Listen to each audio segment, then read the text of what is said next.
My name is Steve Morgan, and I am originally from the United States, in the state of Illinois. Yeah, Illinois is in the center of the US from a very small farming town. So I grew up in a place that's only like 2,000 people. Yeah. And I lived in Canada for about 8 years in Vancouver. And then I came to Japan almost 30 years ago. Wow. So students, can you identify the Japan in your map? Please show us. Please show us. Oh, that's right. Yes. Yeah, that's it. Okay. Yeah. So I've been here almost 30 years. I have taught English and music. And I've taught students from about the age of 5 to about 85. Wow. So from kindergarten through retired people. Ask your question. Hello, sir. Hello. Good evening, sir. Good evening. My name is Kiranya. I am studying 8th grade from JPHS School, Ailavaram. I would like to ask you a question. Can I answer? Yes, please. Go ahead. What are the qualities of successful English teacher? Oh, that's an excellent question. Of course, one part of being an English teacher is to be well educated in the field of English, so that is certainly one aspect. You have to have training and some training in education practice, but in terms of the personal qualities, I think some things important are kindness, respect, uh, also enthusiasm. And I can see that in your teacher has a great deal of enthusiasm. And so he shares that love of learning with you. I think that's very important. Other qualities, one would be flexibility. So that would mean to adapt to different situation, adapt to different kinds of students, or when students are maybe tired or students have been studying for some exams, to have, again, some kindness. But there was a great psychologist in Europe a few years ago that he said that an understanding heart is everything in a teacher. And I think it's that sense of teacher must always remember when he or she was a student.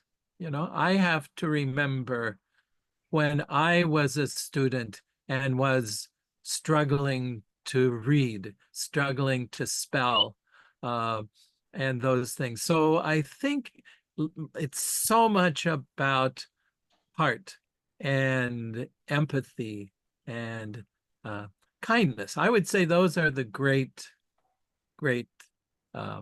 qualities of the person. Thank you. Good evening, sir. Hello. Hi, sir. This is Banusri, an educator from JPHS Ailavaram. Can I ask you a question, sir? Yes, please, go ahead. What is your teaching style? Okay. So one thing I learned from the very beginning, again, from another great teacher, Rousseau, who said, begin by making a more careful study of your students. So first thing when I have a new class, is I want to know more about the students. Not just what do they lack, but what can they already do? What are their capabilities? What is their best ability right now? Then I can know what to build. I very much try, I want to adapt to the student's situation. You know, why do they need to learn English? You know, so what is the purpose? Do they want to have a broader understanding of the world? Are they interested in good job opportunities in the future? So I try to understand what are their needs.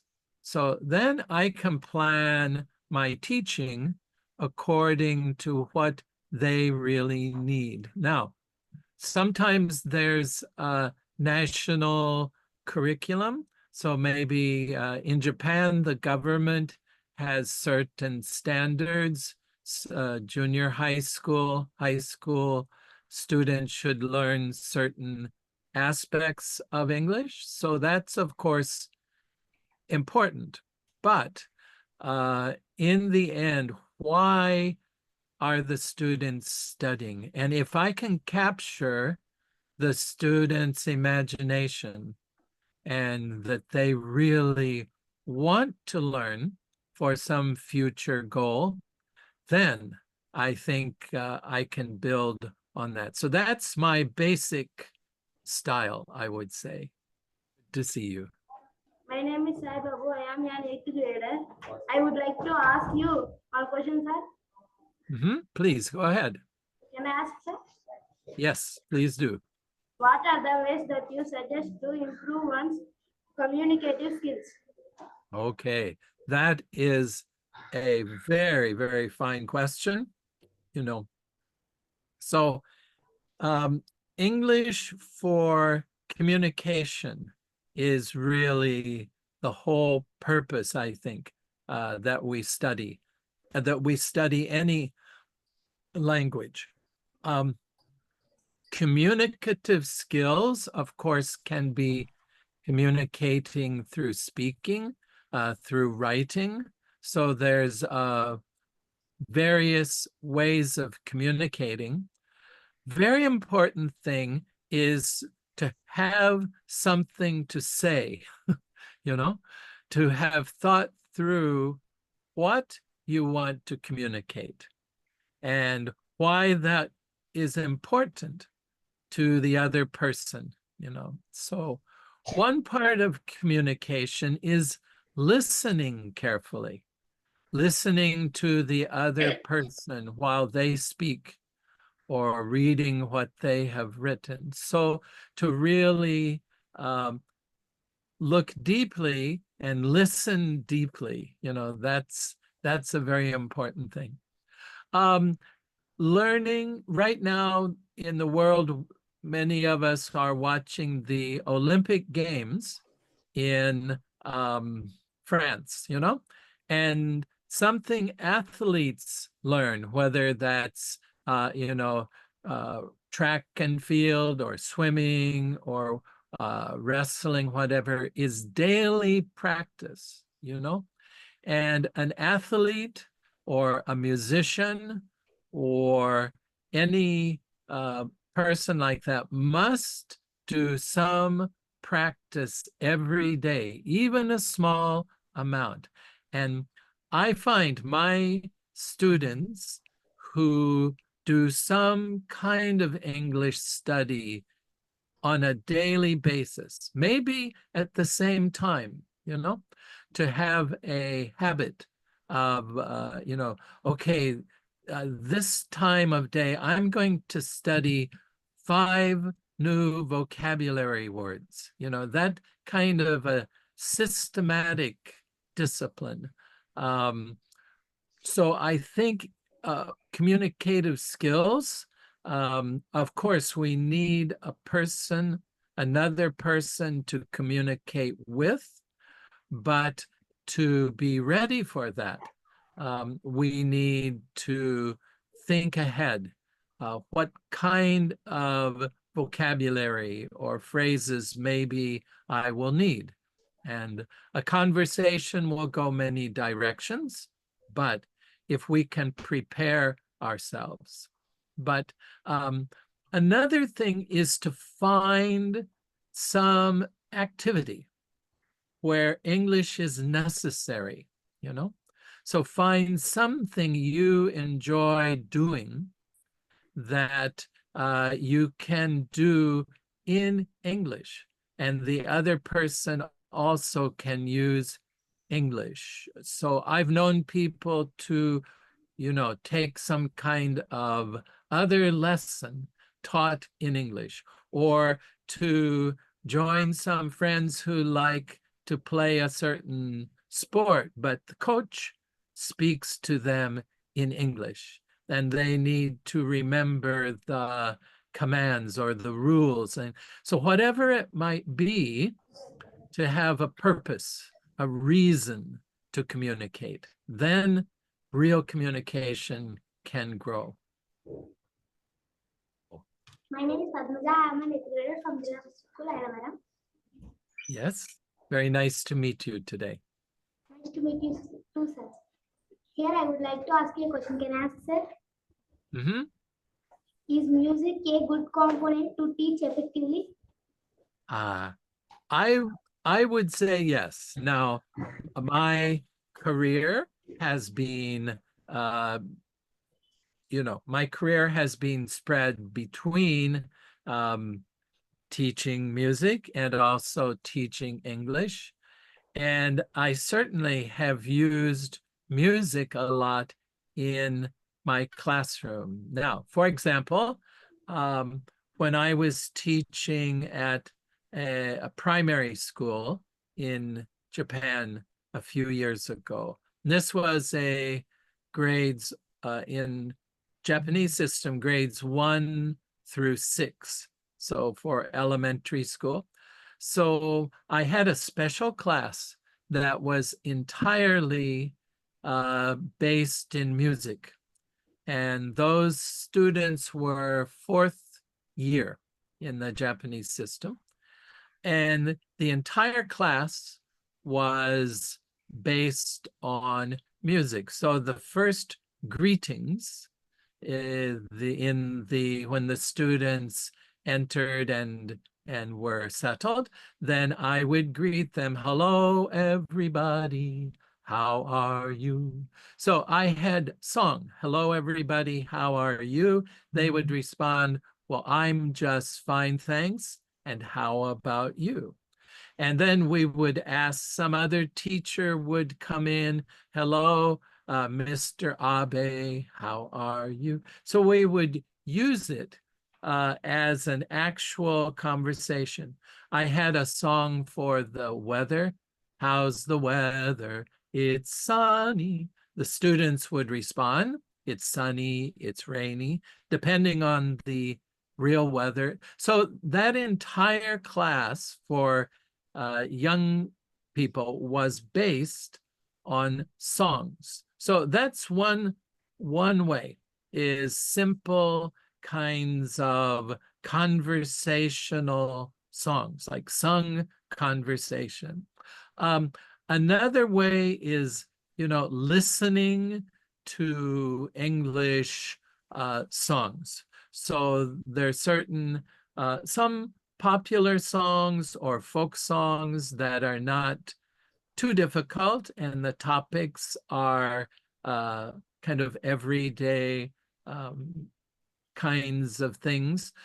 That's also just listening, because then you hear the sounds of English language in its actual, order that things are sung. But the important thing is music and language have two things in common. The first one of those is rhythm.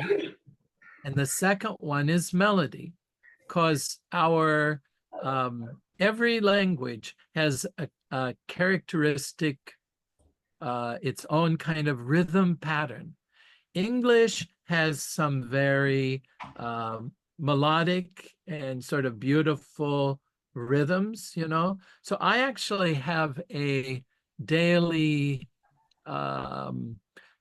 there's a kind of social media in Japan called Line, and every morning I send out a message in Line that includes a short English phrase, okay?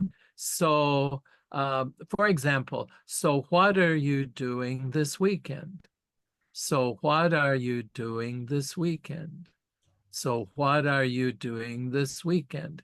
The students, who are mostly adults, so they repeat that and then they record it on their phone and send it back to me. Then I repeat. But every day it's a new phrase, you know? So what is your favorite color? What is your favorite color? My favorite color is red. My favorite color is purple. So they're short phrases, but the English rhythm, ta ta ta ta ta ta ta ta, da da da da, very typical rhythm in English language. Now, other languages have a different rhythm style. Also in English, the melody going up. So what's your name? Or where are you from? So different kinds of rhythm, you know. Do you like strawberries? So in English, some kinds of questions go up, melody, da da da da da da. Some kind of questions come down, da da da da da.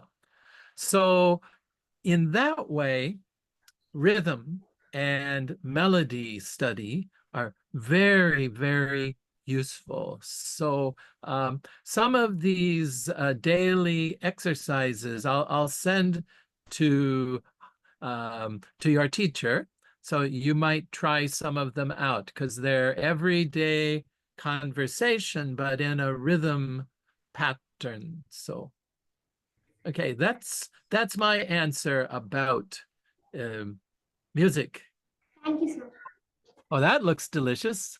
So, Steven, actually, it's not the cake. It's a Oh, aid. I So I see. usually like to teach any topic, grammar topic, with the help of Oh, cake. And you can see mhm. the paper water glasses. They are the paper Yes, glasses. With the help of I see. paper water glasses, I A, to teach the tense topics. aha. Yeah, you can see the Yes, tenses. simple future, So the future. 10 glasses are there. So what I'm Ah, going to do is I give a few wooden pieces to my students, and please bring that. Yes, that one. Yeah, yeah, that one. That box itself. Yes. So yeah, to take out a few pieces out.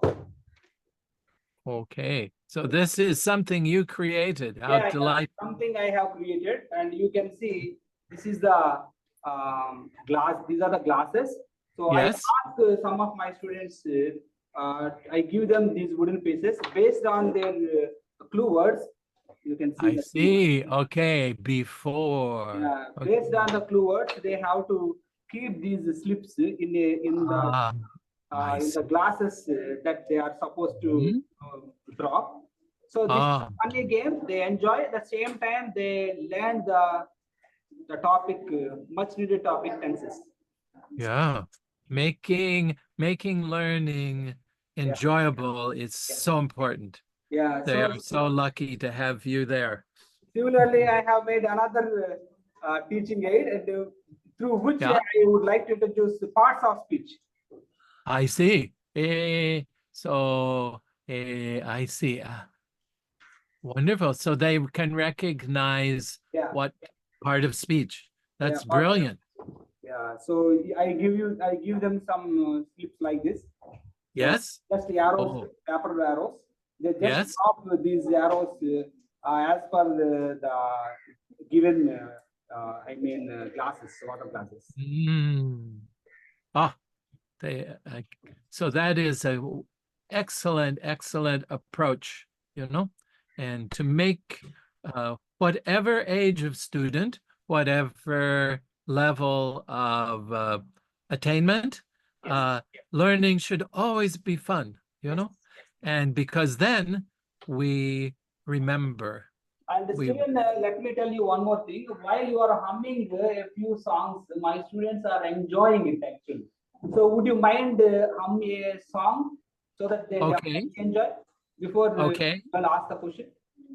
Sing a song, sing out loud, sing out strong, sing of good things, not bad, sing of happy, not sad. Sing, sing a song, make it simple to last your whole life long. Don't worry that it's not good enough for anyone else to hear. Just sing, sing a song. Yes, hello there. My name is Sindhuja and I'm here from GPH School, Alavaram. I'm so Yeah. surprised to interact with you, sir. As part of this program, I have a question for you, sir. Can I ask? Oh, okay. What method do you use to teach English language to non-native speaker in English? Okay. All right. Once again, this is a very practical and very important question. So the method we use to teach. So over the years, I learned some other languages. I studied French and German and Italian.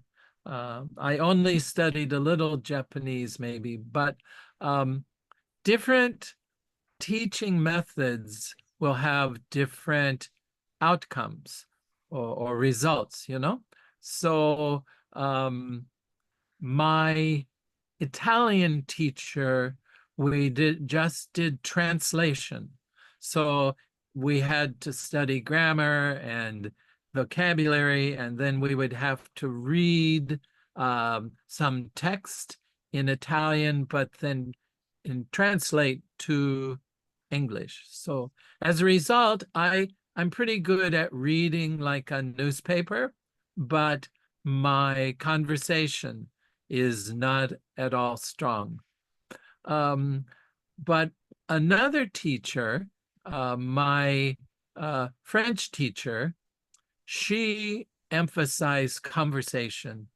And we even had French table at the cafeteria once a week. We would sit with her.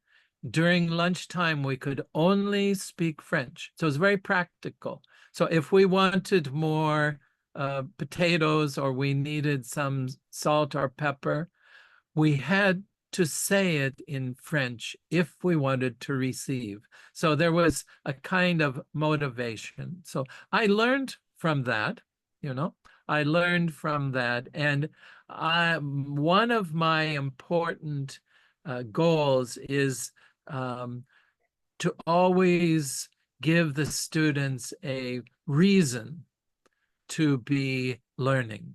So I try to prepare them for some activity, whether that would be, sometimes in a classroom, we would have some kind of discussion, this would be like university level, or in younger students kind of, what should I say, kind of like simulation, where we would practice English for shopping and how much is that, or I would like, 4 apples, please, and then to have some students would be in the role of the fruit vendor, in a shop, and the other students would be buying things. So to have some kind of situation even like that, where English was necessary. So for private English students, sometimes I have students who are businessmen or someone who is a teacher. So my first thing is, why do you want to learn English? What's your need? You know, are you you need English to communicate with your relatives, or you need English at your office? So one main method is to understand, first of all, how the English will be used later. Then I can plan now. Is it more important learn many useful phrases? Is it important if they're going to be working as a secretary in an office, they have to have very wide vocabulary? So that's what I try to understand, how person might use English, and then adjust the curriculum, adjust the teaching method to that. I try to make sure the students have some, you know, real experience.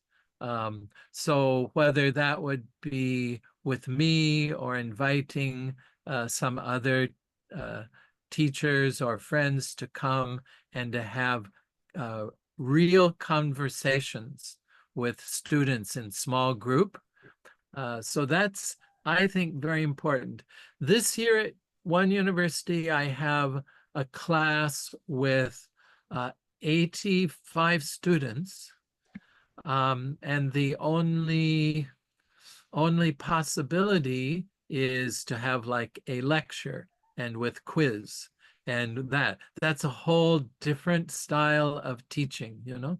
But to have a small group conversation, and for me, that's really the important way. Thank you, sir. Thank you, sir. You're very welcome. Steven, what is the time at the moment in Japan? Right now it's just before 6 p.m. So it's like 5:50 p.m. in Japan. It's just sun is just going down. Yeah. So, Steven, you have been witnessing my activities over the years. Yes. Do you think that these online interactions with the farmers really helpful to the students? I think it is brilliant, you know, and one thing is, you have taken care to bring people from many walks of life, and also people from many countries. So, but even though the students might be in one region of your country, they've had some real exposure and interaction with people from many places. That's a precious gift, you know. So I really commend your effort to keep finding new. I enjoy when those are available to watch. I love watching the videos of those because I always find them very fascinating. So I hope you can continue to do that. I know your students are gaining a great deal. Thank you so much, Steven, for sharing the blessings and the nice cool words on me. So before we wind up this session, could you please give me a message to my students? I simply want to say you owe a great amount of gratitude to your teacher, for the reason he is that person with the warm heart who is kind and respectful, and he shares a great enthusiasm for learning. So I hope each of you can catch that enthusiasm, and that your self-learning would reflect his great motivation. And I think you are all very, very fortunate to have such an opportunity.